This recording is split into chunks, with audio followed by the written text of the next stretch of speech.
An anime begins with Tato Klein, a weak orphan boy who was raised inside a military academy to become a soldier. But in that academy, nobody saw him as a future warrior. For everyone else, Tato was just a useless, unlucky orphan, the kind of boy they could bully, insult, and laugh at without fear. But even after getting treated like trash, Tato never fully broke. In this lonely world, only one person stood beside him, Mikage, his best friend, his support, and almost the only family he had left. Both of them believed that after graduation, their painful life would finally change. But Tato had no idea that the army he trusted as his future was secretly hiding the darkest truth of his past. It all begins in a world where wars and violent conflicts are part of normal life. And then we see Tato studies in an academy where students are trained in military skills so they can become strong soldiers. But because he is an orphan inside that military academy, other children constantly bully him and push him around. Still, in that harsh place, he has one true friend named Mikage, someone who stays beside him through every good and bad situation. Both of them attend light classes because they dream of becoming elite soldiers,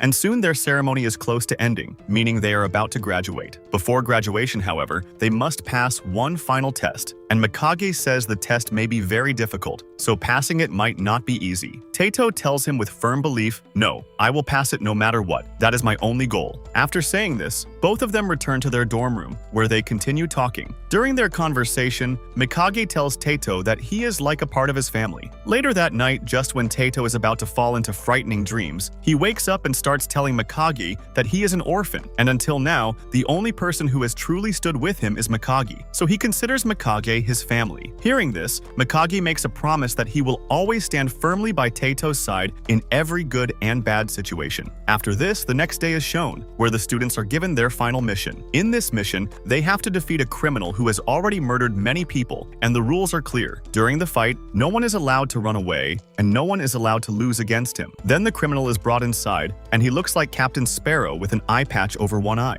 He says that if he kills these students, a little part of his sentence will be reduced. After saying this, he kills many of their friends, and because of that, only 2 people remain standing on the battlefield. An army chief named Ayanami is watching all of this from nearby, and he has arrived there with several other soldiers. The moment he appears, the whole atmosphere changes. The children who are being beaten are finished one after another, and only Mikage and Tato survive. Tato manages to distract the criminal for a moment, and Mikage uses that chance to attack him. Tato jumps and grabs the criminal's hand, while Mikage strikes his chest, but the criminal suddenly catches Mikage. To save him, Tato kicks the criminal in the face, then uses his Xiphon, a technique also known as a skill, and manages to restrain him. Their mission in charge orders Tato to kill the criminal, but Tato refuses to do it and simply ignores the command. At that moment, Ayanami steps forward, kills the criminal himself, and calls Tato a soft-hearted person. Later at night, Mikage is about to sleep, but Tato asks him who that white-haired man was. Mikage explains that he was Army Chief Ayanami, a man who has killed countless people on the battlefield. Then he asks why Tato even cares about him, because they are going to graduate the next day anyway. The next day, when Tato goes to submit the documents, he suddenly hears a voice coming from a necklace, and his mind becomes strangely drawn toward it. He follows that feeling and peeks through a door, where he sees Ayanami talking and saying that they need to find the owner of this necklace quickly, and that they must locate a crystal called Michael as soon as possible. As Tato looks at that necklace, old nightmares begin flashing inside his mind, and this time he clearly sees the face of the person who killed his father. That person is none other than Ayanami himself. Seeing Ayanami's face inside his dream fills Tato with anger, and he attacks him using Xiphon. But one of Ayanami's minions grabs him and warns, "Take one more step, and we will kill you." At the same time, Ayanami becomes suspicious of Tato. He takes him prisoner and tries to pull out every possible piece of information connected to the necklace. Even Tato's dorm room is searched. That same night, Tato's closest friend, almost like his brother, Mikage, comes to rescue him. By then, Tato has already defeated several officers and freed himself. He wants to escape because he knows these people will now be thirsty for his blood, so Mikage also prepares to run away with him. The 2 of them move out, but they do not know that some soldiers are already blocking the path. Because of this, Tato makes Mikage act like his hostage. He apologizes to Mikage and says he has no other choice. Mikage tells him not to only think about saving his life, but to save himself too. After saying this, he urges Tato to run. Tato boards a flying ship and escapes from the place, while Mikage stays behind, but Ayanami damages that ship slightly. Because of that, the damaged ship flies only for a short while before crash landing on some people who were heading out for a picnic. It hits a mountain and falls on a boy named Frau. When Frau sees a child near him, his companions start teasing him and say, "So now you've become a babysitter?" On the other side, the chairman of the military academy is shown angrily saying, "How did you dare lose Tato? Find him as quickly as possible." At the same time, the army says Tato must have gone to the church in the 7th district, but they are forbidden from entering that place, so they cannot do anything to him there. Meanwhile, Tato opens his eyes, and when the three men see him, they wonder what a child is doing there. Tato immediately attacks Frau and tries to escape, but Frau moves very fast and catches him. He says, "Why are you in such a hurry to die, kid?" After saying this, he hangs Tato up in that place. Just then, Frau's friend arrives, takes Tato away from him, kicks Frau, and says he cannot treat a child like that. Tato asks where he is, and Castor, the man holding him, explains that he is inside Barsberg Church. After saying this, Castor asks what Tato is doing there, because the marks on his body make it clear that he is in serious trouble. On the other side, Frau tells him he should not be wandering around at night like this, and asks what his parents would think. Tato wants to leave because he believes Mikage must have become their prisoner by now, but the people at the church tell him to stay there and rest. At night, Tato tries to sleep there, but he keeps thinking about Mikage, so he attempts to go and save him. However, his legs give up, and he collapses unconscious in the same place. When he opens his eyes again, 3 sisters are standing near him. They help him up and take him back to his room, treating him almost like a princess, the kind of care most people do not even receive from their girlfriends. While Tato's life is moving like this, Mikage is shown as Ayanami's prisoner. Ayanami asks him why he helped Tato and why he saved him, saying he wants to know the full truth from him. On the other side, Tato wakes up, and as he starts walking around the church, he sees many people coming there to cure their curses, which are known as the curse of the god of death. After seeing all this, Tato becomes surprised and wonders what kind of work the people of this church actually do. He goes to the library to learn more, but while searching through the books, he sees a skeleton nun. He gets terrified and screams loudly, and because of that, Frau comes there and saves him, just like a groom saving his new bride. However, the real reason Frau saves him is something else. At the same moment, Castor arrives and explains that the doll Tato is seeing, the one shaped like a nun, was invented by him. While he is talking about the nun, the doll pulls out a book, and as soon as Frau sees that book, he quickly grabs it and runs away with Tato. Then Frau explains that there was nothing important inside the book. It was just his personal collection, and he shows Tato pictures of half-naked girls. Tato is shocked after seeing this, but then that same doll nun comes and beats Frau. Castor says he never expected Frau to do such things too. On the other side, Tato wants to know what happened 10 years ago. Castor tells him that long ago,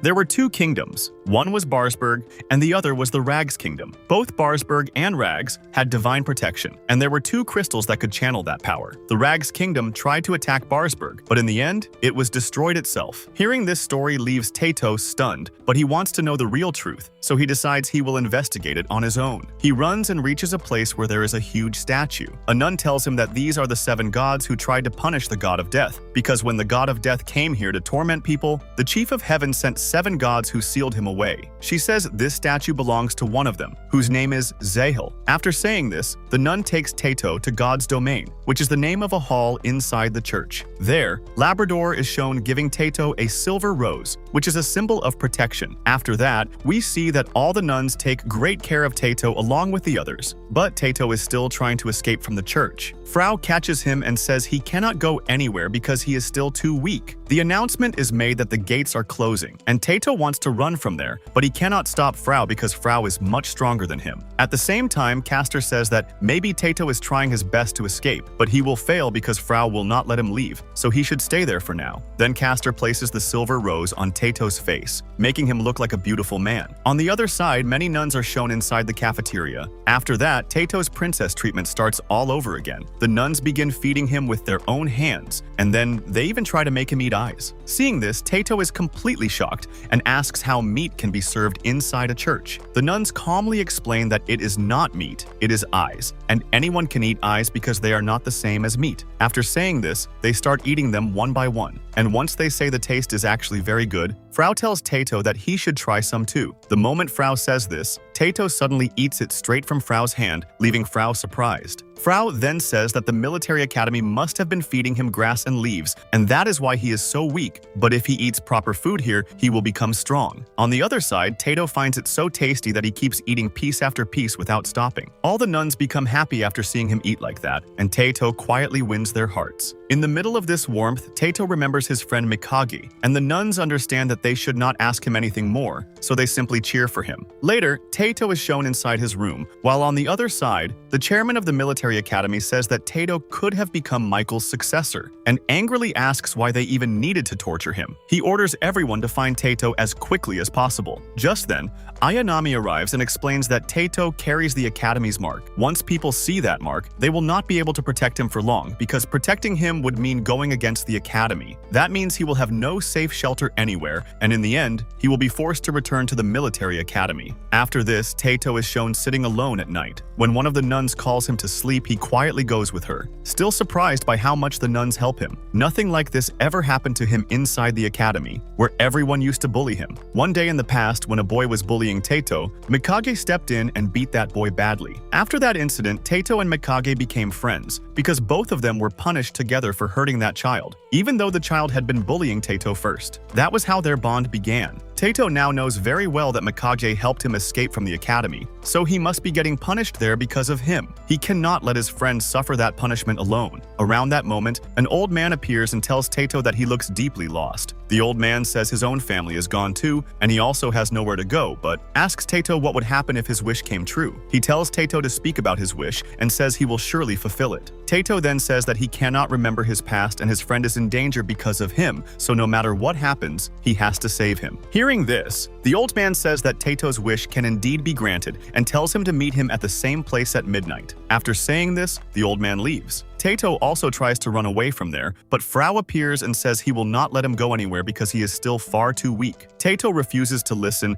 and uses his Xiphon, but he does not know that Xiphon is not the only power that can support someone in battle, and defeating Frau with it is nearly impossible because Frau is truly a very strong man. Then we are told about Xiphon, a god-given power that only a few humans receive, and those who can use it often become powerful figures in the future. Meanwhile, Frau dodges all of Tato's Xiphon attacks with almost no effort. He does not even need to use his full strength. Labrador and Castor calmly watch their fight from the side. Tato realizes that if he wants to defeat Frau, he has to bring out even more power from his Xiphon. He does exactly that, increasing the force of each attack one after another. Every time he strikes, he tries to push his Xiphon beyond the previous level, but Frau keeps teasing him by calling him weak. This makes Tato pour in even more power, yet he still cannot harm Frau at all. Not even a scratch appears on him. Frau tells him that he needs to become stronger, and after saying that, he makes it clear that they will not allow him to leave the church. Then Frau knocks him unconscious. Labrador catches Tato and says Frau is being a little too harsh on the child, but Frau replies that this is the only way. After that, Tato is shown having a terrible nightmare, where Ayanami is torturing Mikage brutally while using his family's name against him. Then Tato remembers the old man who told him to meet at midnight, so he goes to that same place. The old man says that if Tato wants his wish granted, they must first examine his dream. Then he asks Tato to say his wishes again. Tato explains them one by one. His first wish is to take revenge on the Barsberg soldiers for what happened to his family, and his second wish is to save Mikage, his only brother-like friend and companion, the first person in his life who ever reached out to him. Mikage put his own life in danger for Tato, so if Tato cannot even save him, then what kind of friend would he be? The old man says both of those wishes can be fulfilled, but Tato must say by himself that he wants him to grant them. As soon as Tato says it, the old man moves his hand toward Tato's face and starts pulling his soul out. Just when Tato's soul is being drawn toward him, the three bishops arrive: Frau, Castor, and Labrador. They tell the old man that he has made a mistake. The old man replies that his master wanted Tato's soul and would be very pleased, but Frau says he will never allow him to take Tato's soul away. Tato cannot understand what is happening. At that moment, Frau pulls out his scythe and begins attacking the old man. Tato also tries to help him, but they stop him, because even a slight mistake could hurt the old man or bits off the old man's wing. The moment the wing breaks, Tato's soul returns to his body. Tato starts wondering what just happened. Castor calmly says it was nothing, only that Tato's soul had almost been pulled toward darkness and the one responsible for it was a core. Hearing the name core shocks Tato,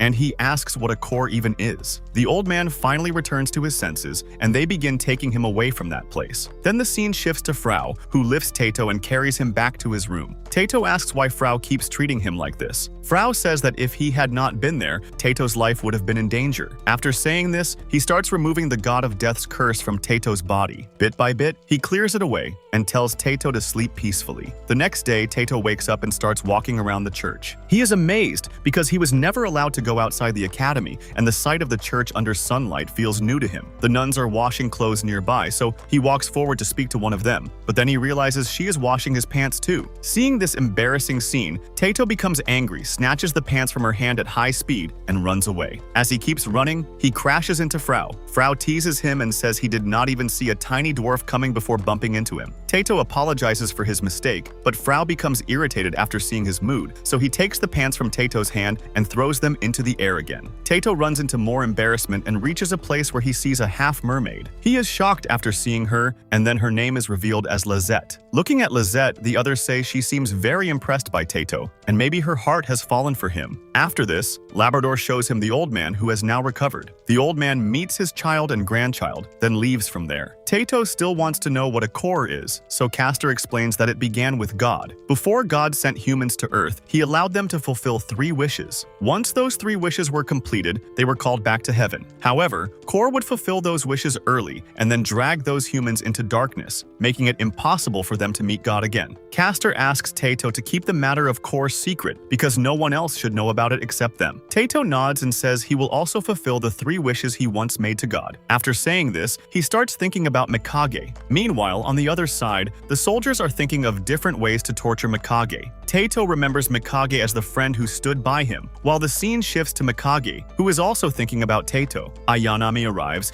and asks Mikage why he helped Tato. He tells him that his sister has come to meet him and asks whether Mikage wants to put his sister's life at risk just to save Tato. Mikage replies that Tato is his friend, and he cannot betray him. He says he made a promise and his family will understand his decision. These promises between both friends now seem as if they may truly be tested.